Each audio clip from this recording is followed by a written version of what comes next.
malinaw na nililihis ang galit ng taong bayan tungkol sa mga ghost at substandard flood control projects mula sa mga totoong may kasalanan patungo sa Senado at sa ilang mga miyembro nito. Tila pilit na ginagawang panakitbutas, ika nga at fall guy, at diversyon ang mga senador palayo sa Kamara at sa mga tunay na may sala. Klarong-klaro po ang script nito. Ipitin ang 3 dating DPWH officials, pakantahin sa kanila, mema banggit lang na senador, habang pinagtatakpan ang mga congressman na tunay nakasabwat nila sa mga lugar na ginagalawan nila. Simple ang patunay dito. Kapanipaniwala ba na wala silang kinausap na kahit isang congressman nakaupo na totoong may hawak ng mga distrito sa lugar na ginalawan nila sa hinaba-haba ng testimonya nila dito o sa Kamara? Banggit sila ng banggit, name drop sila ng name drop ng pangalan ng senador. Mas kinaklaro naman kung inyong papakinggan na wala silang masabing direktang nakausap o binigyan ng anuman.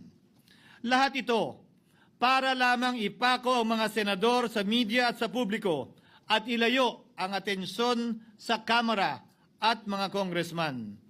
Bakit nga ba? Dahil tila mas malaking isda, ika nga, mas mataas, mas kilala ang mga senador kumpara sa congressman? Umaasa sila na maiibsan ang galit ng tao sa kanilang mga anomalya ukol sa flood control at tuluyan na silang makakatakas mula sa anumang pananagutan. Isang tao lamang, Ginoong Pangulo, ang nasa likod ng script at sarswelang ito.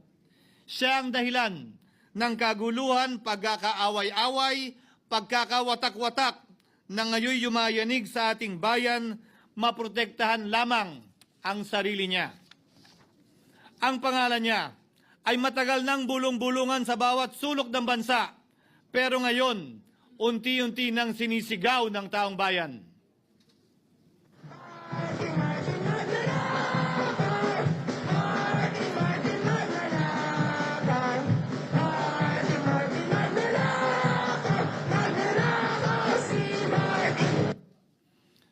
Pero Ginoong Pangulo, minamahal kong kasamahan, bakit tila sa Kamara, dito mismo sa Senado at sa ilang media ay hindi pa din nila kayang sambitin ang pangalan niya? Pues, sasabihin ko, Martin Romualdez. Minsan ang binanggit ng mga diskaya ito mismo dito sa Senado, ang kanyang pangalan. Pero agad itong pinabawi nung humarap sila sa Kamara.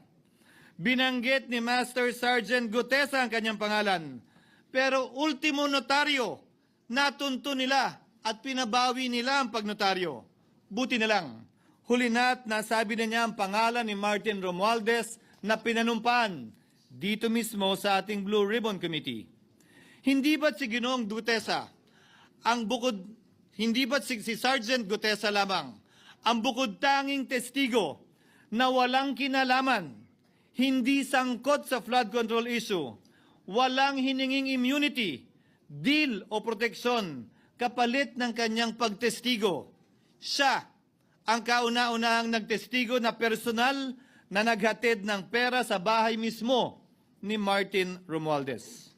Ang salaysay niya, Ginoong Pangulo, ay kumpirmasyon ng matagal nang isinisiwalat ni Congressman Chanco at Mayor Magalong kung sino ang ulo sa paglilimas sa kaban ng bayan na ating naririnig na rin.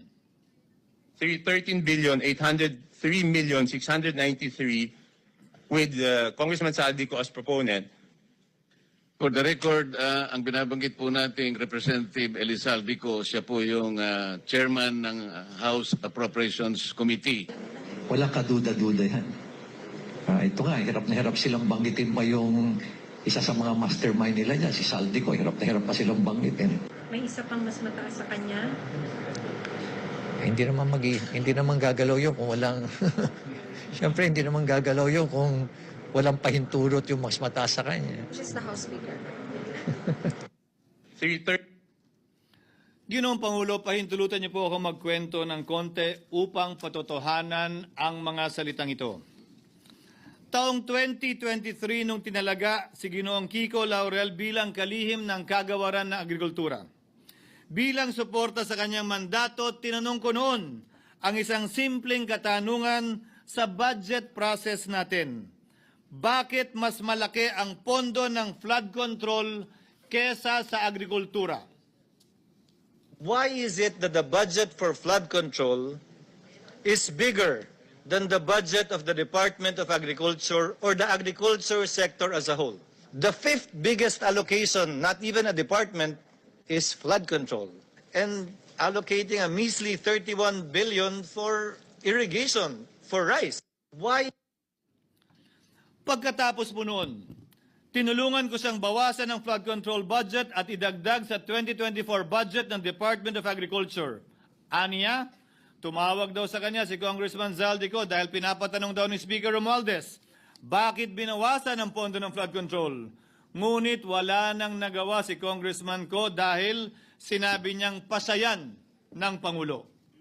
Nung termino ko rin po bilang Pangulo ng Senado, maraming beses po akong tinanong ni Pangulong Bongbong Marcos tungkol sa panukalang budget para sa 2025. Sinabi ko po sa kanya ang buo at tapat na katotohanan para malaman po niya ang tunay na larawan at sitwasyon ng pambansang budget para sa taong yon. Ito marahil, Ginoong Pangulo, minamahal kong kasamahan, ang isa sa mga dahilan kung bakit pinag-utos ng Pangulo ang pag-veto at pag-for late release sa FLR at pag-hold ng malaking bahagi ng budget nila.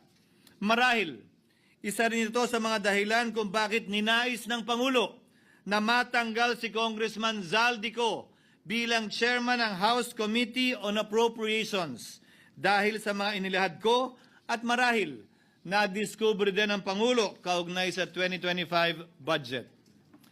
Hindi malayo, Ginoong Pangulo, na naganap din ang mga ito noong 2023, 2024 at mga nauna pang budget kung saan napakaraming ghost at substandard projects ayon kay Secretary Vince Dizon at ayon mismo sa talumpati ng ating kasamahan na si Senator Ping Lacson. Ngunit marahil ay walang naglakas loob na sabihin ang katotohanan kay Pangulong Marcos o magsumbong sa kanya kaugnay sa ilang mga bagay na ito bago ako. Nais ko din pong kumpirmahin ang sinabi ni Congressman Toby Chanco na ang pag-file ng impeachment complaint laban kay Vice President Sara Duterte ginamit na paraan ni Speaker Romualdez para mag-release ng pondo nila na naka-FLR or for late release bago mag-eleksyon. Maski na alam po niya na hindi po ito kayang talakayin ng Senado hanggang sa Hunyo pa mula nung simula. Ulitin ko, ginamit ni Martin Romualdez ang FLR at ang pangalan ng Pangulong Marcos upang itulak ang kanilang unconstitutional na impeachment complaint. Sabi nila, pumirma kayo dahil kung hindi lalabas ang pondo nyo na naka-FLR bago mag-eleksyon. Subalit, Ginoong Pangulo, hindi ito umubra. Hindi ito umubra dahil tinanggihan ito ni PBBM. Sinabi niyang walang ganyang uri ng usapan at sinabi niyang hindi niya gagawin yon. Kaya't hanggang ngayon, nananatili pa rin for late release ang mga questionableng pondo nila.